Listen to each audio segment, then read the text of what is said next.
அருளீராளுமாய் பெய்யும் உறுதி வாக்கிதுவே ஆறுதல் தீருதல் செய்யும் சபையை உயிர்ப்பிக்குமே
Shall be showers of blessing.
ஹல்லேலூயா, ஹல்லேலூயா. கர்த்தரும் இரட்சகருமாகிய இயேசுவின் நாமத்தினாலே வந்திருக்கிற யாவரையும் வாழ்த்துகிறேன், ஆசீர்வதிக்கிறேன். இந்த நாளிலும் கர்த்தருடைய ஆவியானவர் அடியேனை உங்கள் மத்தியில் நிறுத்தினதற்காய் தேவனுக்கு நன்றி, நம்முடைய போதருக்கு நன்றி சொல்லி இந்த நேரத்தில் தேவனை நம்ம நாமத்தை மகிமைப்படுத்துகிறேன். ஹல்லேலூயா. கர்த்தரே ஆவியானவர், கர்த்தருடைய ஆவி எங்கே உண்டோ அங்கே விடுதலை உண்டு. எல்லாரும் சொல்லுங்களேன், கர்த்தரே ஆவியானவர், கர்த்தருடைய ஆவி எங்கே உண்டோ அங்கே விடுதலை. கர்த்தரே ஆவியானவர், கர்த்தருடைய ஆவி எங்கேயோ அங்கு விடுதலை. ஹல்லேலூயா, ஹல்லேலூயா, ஹல்லேலூயா. இந்த நாளிலே உங்களிடத்தில் இந்த வாக்குத்தத்தங்களையோ வசனங்களையோ மறுபடியுமாய் சொல்லி இதை செய்வார் என்று சொல்வதற்காக இந்த நாளில் வரவில்லை. கர்த்தருடைய ஆவியானவர் எங்கே இருக்கிறாரோ அங்கு விடுதலை. கர்த்தருடைய ஆவியை குறித்து பேசுகிறோம், பரிசுத்தத்தை குறித்து பாடுகிறோம்.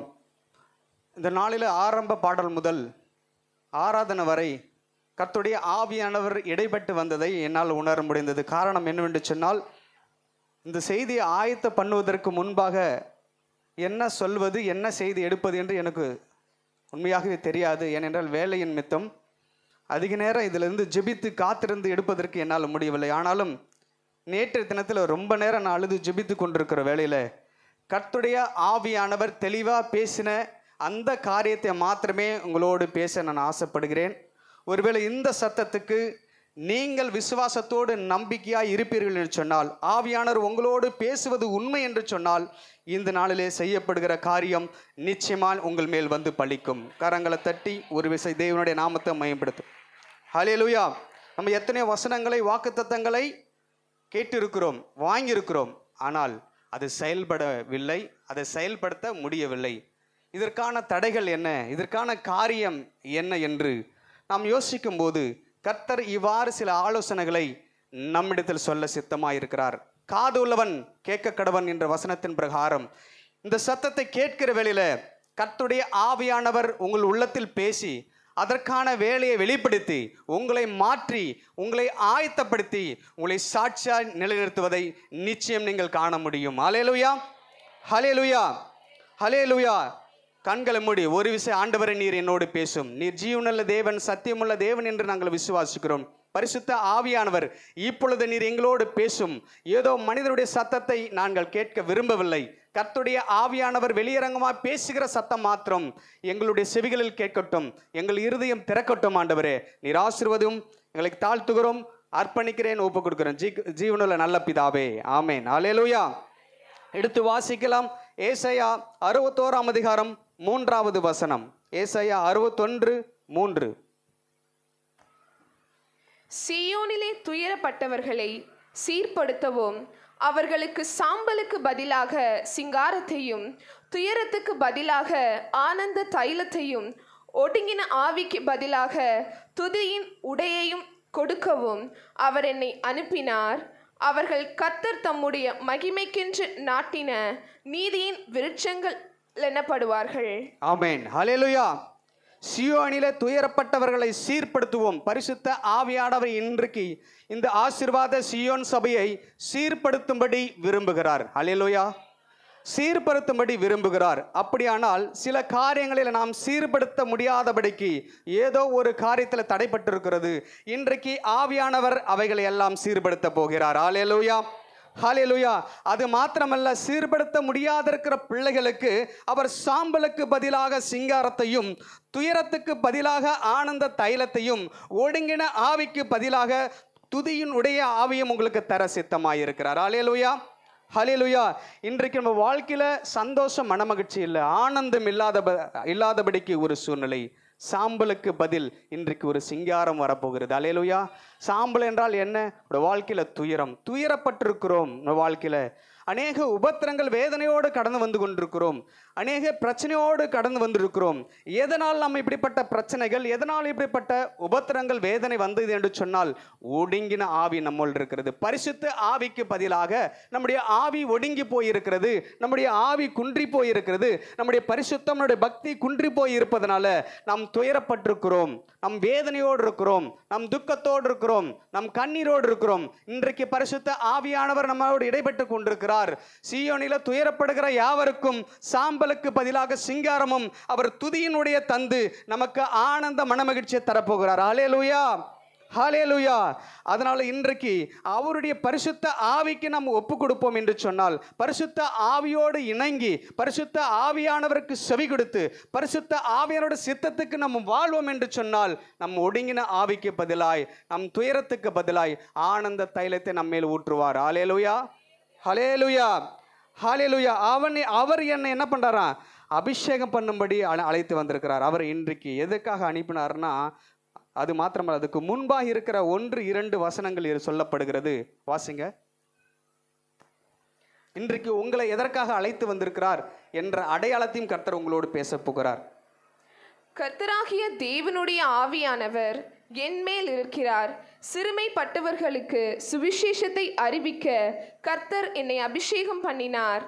இருதயம் நொறுங்குண்டவர்களுக்கு காயங்கட்டுதலையும், சிறைப்பட்டவர்களுக்கு விடுதலையையும், கட்டுண்டவர்களுக்கு கட்டவிழ்த்தலையும் கூறவும், கர்த்தருடைய அனுக்கிரக வருஷத்தையும் நம்முடைய தேவன் நீதியை சரிக்கட்டும் நாளையும் கூறவும், துயரப்பட்ட அனைவருக்கும் ஆறுதல் செய்யவும். ஆமேன். இப்படிப்பட்ட காரியங்களை செய்வதற்கு கர்த்தர் நம்மளை தெரிந்து கொண்டார். கர்த்தர் உங்களையும் என்னையும் தெரிந்து கொண்டார். கர்த்தருடைய ஆவியானவர் எதற்காக அபிஷேகம் பண்ணினார்னா, நம்முடைய ஆவி இப்பொழுது இல்லை. அந்த ஆவி பரிசுத்த பற்றி பாடணும், பரிசுத்த ஆவியானவர் துதித்தோம். ஆனால் நமக்குள்ள பரிசுத்த ஆவியானவர் இருக்கிறாரா?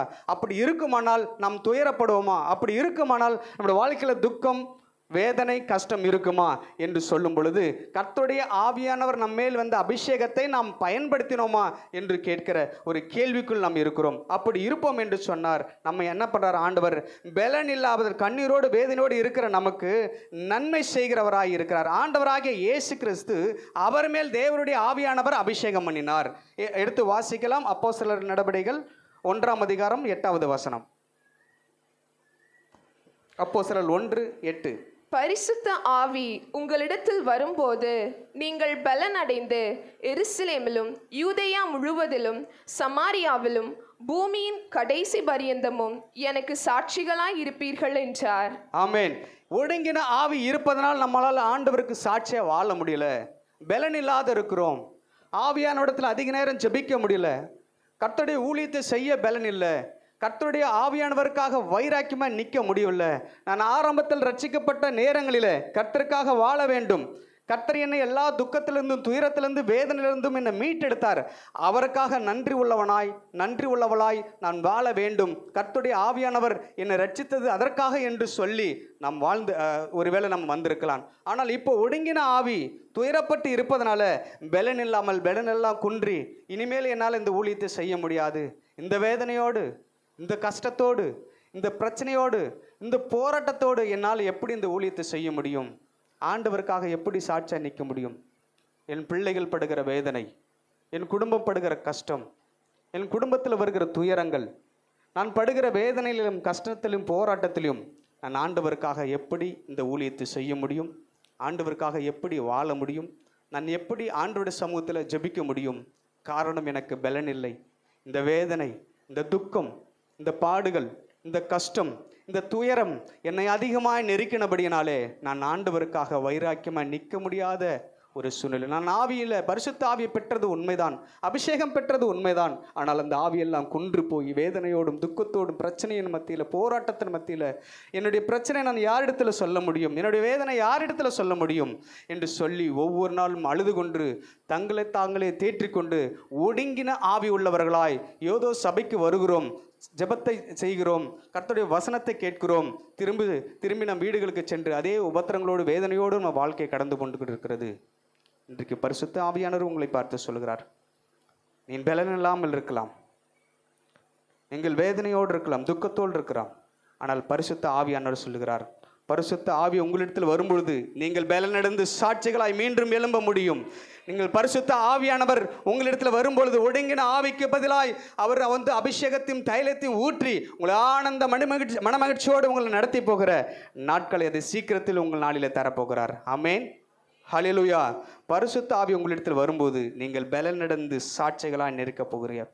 இதுவரை இந்த கஷ்டத்தின் மத்தியில், போராட்டத்து மத்தியில் இந்த இந்த நம்ம சபைக்கு போவதே வேணாம், நம்மளை சுற்றி எத்தனையோ பேர் நம்மளை பேசிட்டாங்க, இந்த பிரச்சனையோடு நம்ம சபைக்கு போய் என்ன பண்ண போகிறோம்?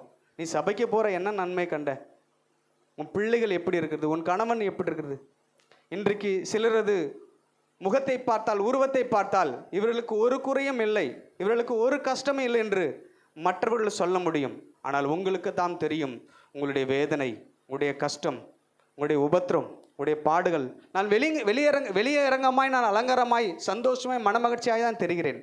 ஆனால் எனக்குள்ள இருக்கிற வேதனை, எனக்குள் இருக்கிற கஷ்டம், எனக்குள் இருக்கிற பாடுகள், எனக்குள் இருக்கிற அந்த துயரத்தை நான் யாரிடத்தில் சொல்ல முடியும்? என்னை யார் புரிந்து கொள்வதற்கு என்று சொல்லி நீங்கள் ஒருவேளை அழுது கொண்டிருக்கலாம். ஆனால் பரிசுத்த ஆவியானவர் சொல்கிறார், இன்றைக்கு அவர் பரிசுத்த ஆவியானவர் உங்களிடத்து வந்து உங்களை பலனடை செய்து உங்களை சாட்சியா மீண்டும் எழுப்ப போகிறார். கரங்களை தட்டி ஒரு விஷய தேவனோட நாமத்தை மயப்படும். பரிசுத்த ஆவி நம்ம இடத்தில் வரும்பொழுது என்ன ஆகுமா? கடைசி பரியந்தம் நம்ம சாட்சியா நிற்க முடியும் என்று சொல்லப்படுகிறது. பரிசுத்த ஆவியானவர் நமக்குள் எப்பொழுதும் இருப்பார் என்று சொன்னால், பரிசுத்த ஆவியானவர் நமக்குள் இருக்க பொழுது கடைசி பரியந்தம் என்ன பண்ணுவார்? எனக்கு சாட்சிகளாக இருப்பீர்கள் என்று அவர் சொல்வார். அது மாத்திரமல்ல, ஆவியின் உங்களிடத்தில் வரும் பொழுது நீங்கள் பலனடைந்து எருசலேமிலும் யூதாவிலும் சமாரியிலும் என்ன பண்ணுங்க? பூமியின் கடைசி பரியந்தம் எனக்கு சாட்சியாக இருப்பீங்க. அப்போ பரிசுத்த ஆவியானவர் நமக்குள் வரும்பொழுது நம்ம பலனடையும் போது ஒரு நாள், 2 நாள், 1 மாதம், 2 மாதம், 1 வருஷம், 2 வருஷம் இல்லை, கடைசி பரியந்தம் கர்த்தருடைய சமூகத்தில் நிற்கிற நாள் முதல் என்ன வேதனை வந்தாலும், என்ன உபத்திரம் வந்தாலும், என்ன போராட்டம் வந்தாலும், என்ன நமக்கு எதிரான மனிதர்கள், ஒருவேளை ஜனங்கள், ஒருவேளை உறவுகள் எழும்பினாலும் பரிசுத்த ஆவியானவர் நம்மை பலப்படுத்தி நம்மளை நடத்தி கொண்டே இருப்பார், நம்மளை ஓட வைத்து கொண்டே இருப்பார். சத்துருடைய கிரிகள், பிசாசோட போராட்டத்தை எல்லாவற்றும் நொறுக்கி முன்னேறி செய்வதற்கான பலனையும் சத்துவத்தையும் தருவார். கடைசி பரியந்தமும் அவர் நடத்துவார். பரிசுத்த ஆவியானவர் நம்மேல் இருப்பார் என்று சொன்னால் அந்த பலன் இருக்கும். பரிசுத்த ஆவியானவர் நம்மளிடத்தில் இல்லை என்று சொன்னால் நம்முடைய பலன் குன்றி போய் இருக்கும். பரிசுத்த ஆவி நம்மளிடத்தில் இல்லை என்றால் வேதனையோடும் துக்கத்தோடும் இருக்கும். ஆனால் நாம் பரிசுத்த ஆவியானவர் என்னுள் வாங்க என்று சொல்லும்போது அவர் நம்மளை நிரப்பி ஆசீர்வதிக்க உண்மையுள்ளவராக இருக்கிறார். ஹல்லேலூயா, ஹல்லேலூயா. பரிசுத்த ஆவியானவரே, என்னை மீண்டும் பலப்படுத்தி, நீ மீண்டும் என்னை பரிசுத்தப்படுத்தி. உலகம் உங்களை பார்த்து சொல்லியிருக்கலாம், நீ பரிசுத்தமா இல்லை, நீ ஜெபிக்கல, நீ வேதத்தை வாசிக்கல, நீ ஆண்டவருக்கு சித்தமான வாழ்க்கை இல்லை என்று சொல்லி ஒருவேளை உங்களை சிலர் குற்றப்படுத்தி, உங்களை வேதனைப்படுத்தி, உங்களை ஆவியை குன்றி போக செய்திருக்கலாம். ஆனால் பரிசுத்த ஆவியானவர் மீண்டும் உங்களை தட்டி எழுப்புகிறார். நீ போக வேண்டிய தூரம் வெகு தூரமாய் இருப்பதனாலே உன்மேல் வைத்திருக்கிற அபிஷேகத்தை, உன்மேல் வைத்திருக்கிற அந்த அழைப்பை நான் இன்றைக்கு புதுப்பிக்க போகிறேன். ஒடுங்கின ஆவிக்கு பதிலாக ஆனந்த தைலத்தை ஊற்றப் போகிறேன். துதியின் ஆடை உன்னில் வரும் பொழுது நீ எழுந்து குதித்து துள்ளி ஆடி தேவனுடைய நாமத்தை மையப்படுத்தி மீண்டும் அந்த பரிசுத்த ஆவியானவர் உங்களிடத்தில் வரும் பொழுது நீங்கள் பலனிழந்து சாட்சிகளாக நிற்பீர்கள். ஆண்டவர் நமக்கு பயத்த சொல்லுகிறார். அல்லேலூயா. பரிசுத்த ஆவியானவர் நமக்கு பலன் தர உதவி செய்கிறவராக இருக்கிறார். அப்படி ஆவியானவர் நமக்கு ஆண்டவர் அது மாத்திரமல்ல, நம் பலனிழந்து ஜெபிக்க முடியாது இருக்கிற சூழ்நிலையில் பரிசுத்த ஆவியானவர் நமக்குள் இருப்பார் என்று சொன்னால் அவர் நமக்காக வேண்டுதல் செய்வார். எப்படி வேண்டுதல் செய்வார்? ரோமருக்கு எழுதின சுவிசேஷம் 8ஆம் அதிகாரம் 26வது வசனத்தை நம்ம வாசிக்க கேட்கலாம். ரோமர் 8:26. ஆவியானவர் நமக்காக பெருமுச்சோடு வேண்டுதல் செய்கிறவராய் இருக்கிறார். வாசிங்க. அந்தபடியே ஆவியானவரும் நமது பலவீனங்களில் நமக்கு உதவி செய்கிறார். நாம் ஏற்றபடி வேண்டிக் கொள்ள வேண்டியதின்னதென்று அறியாமல் இருக்கிறபடியால் ஆவியானவர் தாமே வாக்கு கடங்காத பெருமூச்சுகளோடு நமக்காக வேண்டுதல் செய்கிறார். ஆமென், ஹல்லேலூயா. பரிசுத்த ஆவியானவர் நமக்குள் வரும் பொழுது நம் பலவீனப்பட்டிருந்தாலும், நம் சோர்ந்து போயிருந்தாலும், நம் சில காரியங்களால் முடங்கி இருந்தாலும் பரிசுத்த ஆவியானவர் என்ன பண்ணுவாராம்? நமக்கு தெரியாத சில காரியங்களை சொல்லி, நீ இதற்காக ஜெபம் பண்ணு, உன் வேதனைக்காக, உன் பிள்ளைகளுக்காக, உன் கணவனுக்காக, உன் கடனுக்காக, உன் வியாதிக்காக, இப்படிப்பட்ட காரியங்களுக்காக நீ ஜெபம் பண்ணு என்று சொல்லி பரிசுத்த ஆவியானவர் சில ஆலோசனைகளை தந்து நம்ம என்ன பண்ணுவாராம்? ஜெபிக்க வைப்பாராம். அது மாத்திரமல்ல, பரிசுத்த ஆவியானவர் வாக்கு கடங்கா பெருமூச்சோடு நமக்காக அவர் என்ன பண்ணுவாராம்? ஜெபம் பண்ணுகிறவராய் இருக்கிறான். இன்றைக்கு என்னால் ஜெபம் பண்ண முடியல, என்னால் ஆண்டவரத்தை பேச முடியல, வேதத்தை வாசிக்க முடியல. ஆனால் பரிசுத்த ஆவியானவரே என்னை பலப்படுத்தும் என்று நீங்கள் சொல்லும் பொழுது அவர் வாக்கு கடங்கா பெருமூச்சோடு உங்களுக்காக அவர் ஜெபம் பண்ணும்படி அவர் உண்மையுள்ளவராயிருக்கிறார். அபிஷேகத்தில் நிரம்பி கர்த்தரை நோக்கி நீங்கள் ஜெபம் பண்ண வேண்டும். அப்படி ஜெபம் பண்ணும் பொழுது உங்களை அறியாமலே ஒரு பலன் வரும். உங்களுக்கு அறியாமலே ஒரு பலன் தந்து பரிசுத்த ஆவியானவர் வாக்கு கடங்கா பெருமூச்சோடு விண்ணப்பம் செய்வார். வாக்கு கடங்கா பெருமூச்சோடு எப்படி விண்ணப்பம் செய்வார் அப்படி என்று பார்த்தால், நம்முடைய பக்தி விருத்தி அடையும் போது அது என்ன ஆகும்? பரிசுத்த ஆவியானவருடைய கிரியைகளும் அதிகமாய் செயல்படும். நம் பரிசுத்த ஆவியானவரே என்னை நிரப்பும், பரிசுத்த ஆவியானவரை எனக்காக ஜெபம் பண்ணும், பரிசுத்த ஆவியானவரை என்னை ஆளுகை செய்யும். ஒருவேளை நாம் சோர்ந்து போய் இருக்கிற நேரத்தில் நம்மளால் ஜெபிக்கிற நேரம் பார்த்தீங்கன்னா ஒரு 10 நிமிஷமோ 15 நிமிஷமாக தான். ஆனால் பரிசுத்த ஆவியானவர் நம்மளை நிரப்பி ஜெபிக்கும் போது அது 1 மணி ஆகலாம், 2 மணி ஆகலாம், ஏன் 4 மணி கூட ஆகலாம். அவ்வளோ நேரம் பரிசுத்த ஆவியானவர் சில காரியங்களை சொல்லி இதற்காகலாம் ஜெபம் பண்ணு, உங்கள் பிள்ளைகளுக்காக ஜெபம் பண்ணு, உங்கள் சபைக்காக ஜெபம் பண்ணு, உன் தேசத்துக்காக ஜெபம் பண்ணு, உன் உறவுக்காக ஜெபம் பண்ணு, அழிந்து போகிற ஆத்மாவுக்காக நீ ஜெபம் பண்ணி சொல்லி பரிசுத்த ஆவியானவர் உங்களை ஒரு அறியாமலே உங்களை அழுக வைத்து உங்களை ஜெபிக்க வைத்து உங்களை நிரப்புவார். அப்படியானால் நம்ம எப்படி ஜெபிக்க வேண்டும்? அல்லேலூயா, அல்லேலூயா. நம் அந்நிய பாஷையில் பேசி கர்த்தரோடு ரகசியம் பேசுகிறவர்களாய் காணப்படும். எப்படி? 1 கொரிந்தியர் 14ஆம் அதிகாரம் 4வது வசனத்தை நாம் வாசிக்க கேட்கலாம்.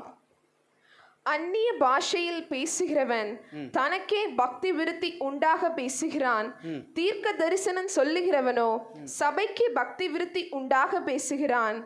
ஆமென். தீர்க்க தரிசனம் பேசுகிறவர்கள் சபைக்கு பக்தி விருத்தியாக பேசுகிறார். ஆனால் அந்நிய பாஷையில் ஜெபிக்கிறவர்கள், அந்நிய பாஷை பேசுகிறவர்கள் எப்படிப்பட்டவர்களாய் இருக்கிறார்கள் என்று சொன்னால், தனக்குத்தானே பக்தி விருத்தி உண்டாக பேசுகிறார்கள் என்று வசனம் சொல்கிறது.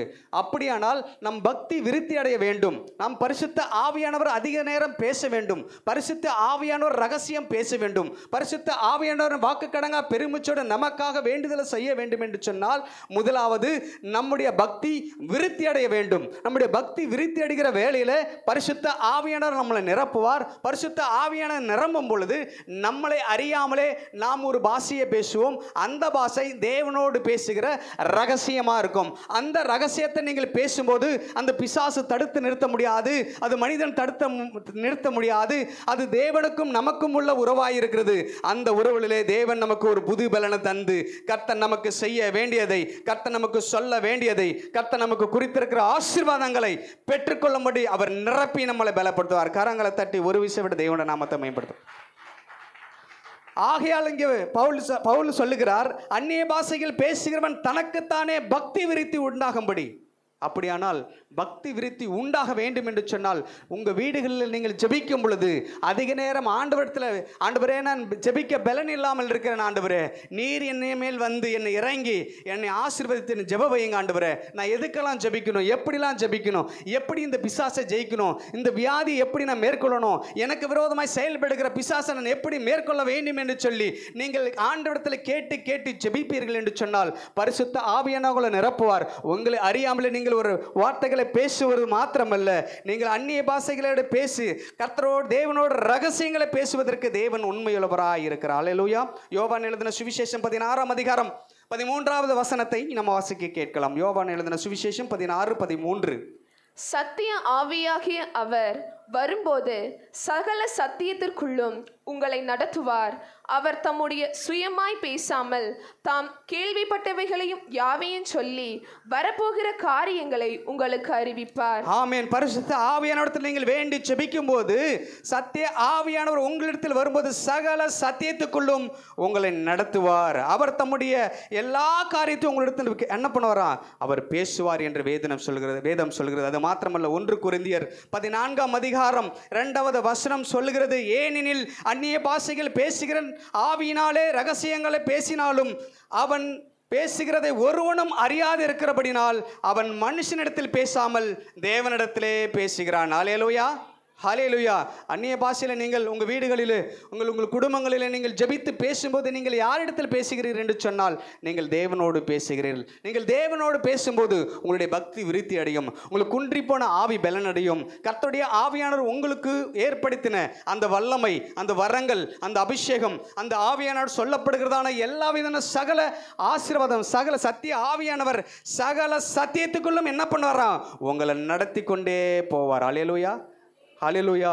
ஆண்டவராகிய இயேசு கிறிஸ்து இந்த பூமியிலிருந்து எடுத்துக்கொள்ளப்படும் பொழுது அவர் எல்லாரும் கவலைப்பட்டார்கள். ஆண்டவரே, இதுவரை எங்கள் வாழ்க்கை எங்களோடு இருந்து அநேக அற்புதங்களை செய்தீர். பேதுரு சோர்ந்து போய் இருக்கும்போது, யோவான் கவலைப்பட்டிருக்கும் பொழுது அவர்களை ஆறுதலப்படுத்தி, தேர்தலப்படுத்தி, அவர்களை சமாதானப்படுத்தி, வியாதியஸ்தர்களை குணமாக்கி, குஷ்டர்களை குணமாக்கி, பிணியாளிகளை குணமாக்கி, மரித்தவர்களை உயிரோடு எழுப்பி, இப்படி பிசாசின் பிடிப்பட்டவர்களை குணமாக்கி அற்புதங்கள் அடையாளங்களை செய்தார். இப்பொழுது ஆண்டவராகிய இயேசு கிறிஸ்து இந்த பூமியிலிருந்து பரத்துக்கு எடுத்துக்கொள்ளுகிற நேரம் வந்துவிட்டது. இப்பொழுது பரிசுத்த ஆண்டவர் சொல்கிறார், நான் போனாலும் உங்களுக்கென்று ஒரு தேற்றவாளனை நான் அனுப்பப் போகிறேன். நீங்கள் என்னை குறித்து கவலைப்படாதீர்கள், என்னை குறித்து வேதனைப்படாதீர்கள். நான் போனாலும் எனக்குள் இருக்கிற அந்த ஆவியை உங்களிடத்தில் போகிறேன். அது சமாதானத்தின் ஆவி, அது சந்தோஷத்தின் ஆவி, உங்கள் துக்கங்களை சந்தோஷமாய் மாற்றுகிற ஆவி. நீங்கள் துயரப்படுகிற வேளையிலே, நீங்கள் துக்கப்படுகிற வேளையிலே, நீங்கள் வேதனைப்படுகிற வேளையிலே, நீங்கள் கண்ணீர் வடிக்கிற வேளையிலே, உங்களுக்கு விரோதமாய் எழும்புகிற மனிதர்கள் மத்தியில் செயல்படுகிற வேளையிலே, அந்த ஆவி உங்களோடு இருந்து உங்களை பலப்படுத்தி, உங்களை சுகப்படுத்தி, உங்களை ஆறுதல்படுத்தி, உங்களை தேர்தல்படுத்தி, தேற்றி, எல்லாவித இக்கட்டுக்கும், வேதனைக்கும், உபத்திரங்களுக்கும், பாடுகளுக்கு விலக்கி அது உங்களை வழிநடத்தும். சகலவித சத்திய ஆவியானவர் சகலவித சத்தியத்துக்குள்ள உங்களை நடத்துவார் என்று அவர் தம்முடைய சுயமாய் பேசாதபடிக்கு அவைகளை கேள்விப்பட்டுகிற பேசுகிறேன் என்று ஆண்டவர் பேசினார். இன்றைக்கு பரிசுத்த ஆவியானவர் உங்களோடு பேசிக் கொண்டிருக்கிறார். இதுவரை சபைக்கு வருகிறோம், உட்கார்கிறோம், வசனத்தை கேட்கிறோம், பரிசுத்த ஆவியை குறித்து பாடுகிறோம், பரிசுத்த ஆவி என்று துதிக்கிறோம். ஆனால் எனக்குள்ள பரிசுத்தம் இல்லை, எனக்குள்ள உண்மை இல்லை, எனக்குள்ள ஆண்டவருக்கு இருக்கிற அந்த வைராக்கியம் இல்லை என்றால் கர்த்தருடைய ஆவியானவர் எப்படி உங்களுக்குள் கிரியை செய்ய முடியும்? ஒடுங்கின ஆவியும் துயரமும் துக்கமும் பாடுகளுமே தவிர வேற ஒன்றும் வாழ்க்கையில் பெற முடியவே முடியாது. ஒடுங்கின ஆவி நம்ம இடத்தில் இருக்கும் பொழுது பிசாசன் நம்மளை வந்து அநேக முறை வந்து நம்ம குடும்பத்தை வஞ்சிக்கிறான். அநேக நேரத்தில் நம் பிள்ளைகளை கொண்டு வஞ்சிக்கிறான். நம்முடைய கணவன் மனைவி மூலம் வஞ்சிக்கிறான், நம்முடைய உறவுகள் மூலம் வஞ்சிக்கிறான், நம்முடைய சுற்று வட்டாரத்தின் மூலம் வஞ்சிக்கிறான். ஏன், நம் குடும்பத்தார் மூலம், பிள்ளைகள் மூலம் கூட அவன் வஞ்சிக்கிறான். அப்படிப்பட்ட பிசாசையும் அப்படிப்பட்ட சத்துருக்குடைய கிரிகளையும் நாம் மேற்கொள்ள வேண்டும் என்று சொன்னால் அந்த சத்திய ஆவியானவர் நமக்குள் வேண்டும். ஆவியானவர் எங்குண்டோ அங்கு விடுதலை உண்டு. நம்முடைய வாழ்க்கையில் இதுவரை இல்லாத விடுதலை, இதுவரை இல்லாத சந்தோஷம், இதுவரை இல்லாத போராட்டம், இதுவரை இல்லாத மனமகிழ்ச்சி நமக்கு வேண்டும் என்று சொன்னால் அந்த சத்திய ஆவியானவர் நீர் எனக்குள் வாங்க என்று நீங்கள் சொல்லும் பொழுது உங்களை ஒரு புதிய ஆவியை தந்து, ஒரு புதிய அபிஷேகத்தை தந்து, சத்திய ஆவியானவர் சகலத்திலையும் உங்களை நடத்தி, உங்களை தேற்றி, சகல ஜெயத்துக்குள்ளும் உங்களை நடத்த அவர் உண்மையுள்ளவராயிருக்கிறார்.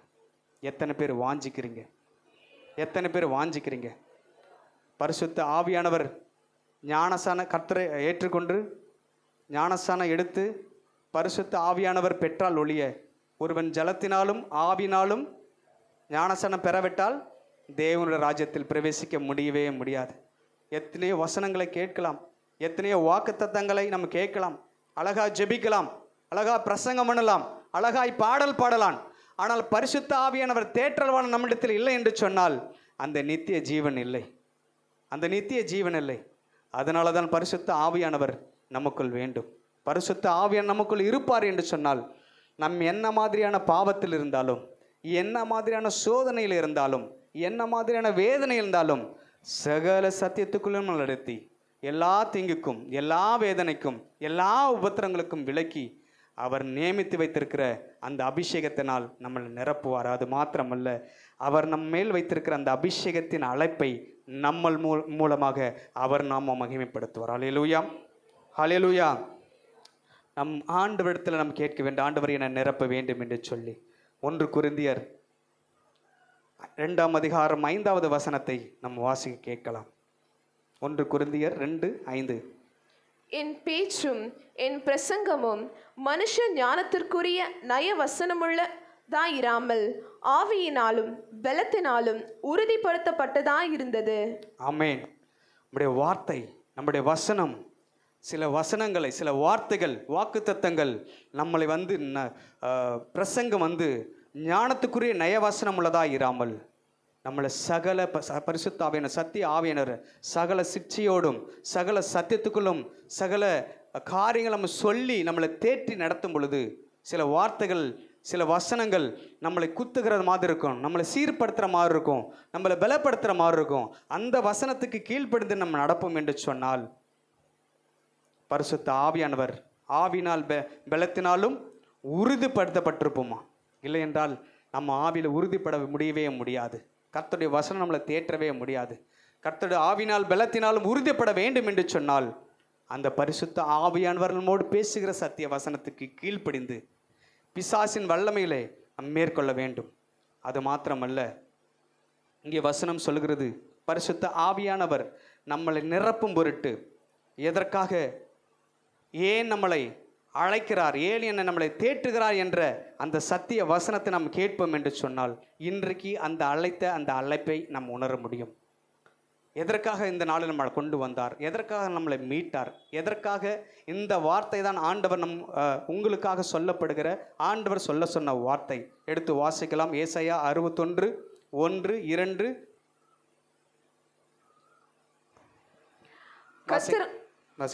கர்த்தராகிய தேவனுடைய ஆவியானவர் என் மேல் இருக்கிறார், சிறுமைப்பட்டவர்களுக்கு சுவிசேஷத்தை அறிவிக்க கர்த்தர் என்னை அபிஷேகம் பண்ணினார். ஒரு நிமிஷம். பரிசுத்த ஆவியானவர் என்ன சொல்கிறார்? கர்த்தருடைய தேவ ஆவியானவர் என் மேல் இருக்கிறார், சிறுமைப்பட்டவர்களுக்கு சுவிசேஷத்தை அறிவிக்க என்னை அபிஷேகம் பண்ணினார் என்று சொல்லப்பட்டிருக்கிறது. அது மாத்திரமல்ல, நொறுங்கொண்ட ஆவிக்கு பதிலாக காயங்கட்டும்படி, சிறைப்பட்டவர்களை விடுதலையாக்கும்படி கர்த்தர் நம்மளை தெரிந்து கொண்டாராம். அப்படி தெரிந்து கொண்டதனாலே இன்றைக்கு நம்ம அழைத்து வந்திருக்கிறார். இதுவரை நாம் பெற்றிருந்த ஆவி, இதுவரை நாம் பெற்றிருந்த அபிஷேகம், இதுவரை பெற்றிருந்த வரங்கள் செயல்படாமல் இருக்கும் என்று சொன்னால் இந்த வசனத்தை நீங்கள் நினைவு கூர்ந்து நம் சபைக்கு சொல்லப்பட்ட, நமக்கு சொல்லப்பட்ட, நம் ஊழியத்துக்கு சொல்லப்பட்ட இந்த வார்த்தைகளை நினைவு கூர்ந்து ஆண்டவர் எதற்காக அழைத்தாரோ, எதற்காக முன் குறித்தாரோ, எதற்காக தெரிந்து கொண்டாரோ, எதற்காக அபிஷேகம் பண்ணினாரோ அந்த அழைப்பை உணர்ந்தவர்களாய் இன்றைக்கு ஆண்டவரிடத்தில் ஒப்பு கொடுக்கும் பொழுது அவர் 2 காரியத்தை செய்வார். அந்த 2 காரியம் என்னவென்று சொன்னால் அடுத்த 2 வசனங்களை வாசிங்க. 2ஆம் அதிகாரம் 2வது வசனம் 3வது வசனம். கர்த்தருடைய அனுக்கிரக வருஷத்தையும் நம்முடைய தேவன் நீதியை சரிக்கட்டும் நாளையும் கூறவும், துயரப்பட்ட அனைவருக்கும் ஆறுதல் செய்யவும், சீயோனிலே துயரப்பட்டவர்களை சீர்படுத்தவும், ஆசீர்வாத சீயோன் சபையில் இருக்கிற யாவரையும் அவர் சீர்படுத்தும்படியும். வாசிங்கம்மா. அவர்களுக்கு சாம்பலுக்கு பதிலாக சிங்காரத்தையும். இப்பொழுது சாம்பலுக்கு பதிலாக நமக்கு ஒரு சிங்காரத்தை தரப்போகிறார். துயரத்துக்கு பதிலாக ஆனந்த தைலத்தையும், ஒடுங்கின ஆவிக்கு பதிலாக துதியின் உடையையும் கொடுக்கவும் அவர் என்னை அனுப்பினார். ஆமென். இன்றைக்கு எதற்காக அனுப்பினார் என்று சொன்னால் ஒடுங்கின ஆவிக்கு பதிலாக துதியின் உடையை இன்றைக்கு அவர் நமக்கு கொடுக்க போகிறார். ஹல்லேலூயா, ஹல்லேலூயா. சீயோனில துயரப்பட்ட ஜனங்களே, இன்றைக்கு பரிசுத்த ஆவியானவர் உங்களை நிரப்ப போகிறார். உங்களுக்கு இருக்கிற அந்த சாம்பலுக்கு பதிலாக, உங்கள் துக்கத்துக்கு பதிலாக சந்தோஷம். இதுவரை என் வாழ்க்கையில் ஜெயம் இல்லை, இதுவரை என் வாழ்க்கையில் வெற்றி இல்லை, என் வாழ்க்கையில் போராட்டங்களும் உபத்திரங்களும் வேதனை மாத்திரமே நான் பார்த்திருக்கிறேன், என்னால் ஜெயம் கொள்ள முடியவில்லை என்று சொன்னால் சீயோனில துயரப்படுகிற உங்களை பார்த்து சொல்கிறார், உங்கள் சாம்பலுக்கு பதிலாக இன்றைக்கு சிங்காரம் வரப்போகிறது. துயரத்துக்கு பதிலாக கர்த்தர் ஆனந்த தைலத்தை ஊற்றப் போகிறார். அப்படியானால் இதுவரை அபிஷேகம் இல்லை என்று சொன்னால், பரிசுத்த ஆவியானவர் இல்லை என்று சொன்னால், இன்றைக்கு பரிசுத்த ஆவியானவரே என்னை நிரப்பும் என்று நீங்கள் சொல்லுகிற வேளையில சபையில் இருக்கிற ஒவ்வொரு பிள்ளைகளையும், கேட்கிற ஒவ்வொரு பிள்ளைகளும் அவர் நிரப்ப உண்மையுள்ளவராய் இருக்கிறார். அது மாத்திரமல்ல, துயரப்படுகிற உங்களை துதியின் ஆளினால உங்களுக்கு தந்து ஆனந்த தைலத்தை உங்கள் மேல் ஊற்றப் போகிறார். ஹல்லேலூயா, ஹல்லேலூயா. 4வது வசனத்தை வாசிக்கலாம். அவர்கள் நெடுங்காலம் பாழாய் கிடந்தவைகளை கட்டி. ஆமென். இதுவரை நீங்கள் பாழாய் கிடந்த காரியம் என்னவென்ன இருந்ததோ, ஒருவேளை உங்களுக்கு இதுவரை நடக்காத காரியங்களை சத்திய ஆவியானவருக்குள் ஒப்பு கொடுக்கும் பொழுது அவர் சொல்லுகிற காரியம் என்ன?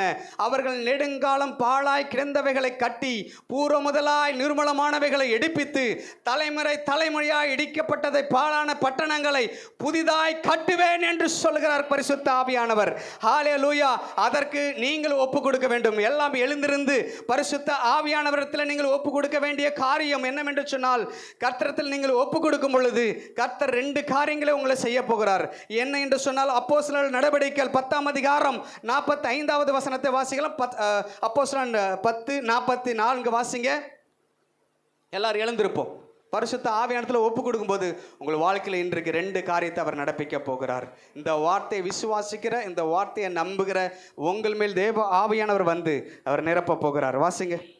இந்த வார்த்தைகளை பேதுரு பேசிக் கொண்டிருக்கையில் வசனத்தை கேட்டவர்கள் யாவர் மேலும், ஆமென், வசனத்தை கேட்டுக்கொண்டிருக்கிற யாவர் மேலும் இப்பொழுது பரிசுத்த ஆவியானவர் நிரப்ப போகிறார். வாசிங்க.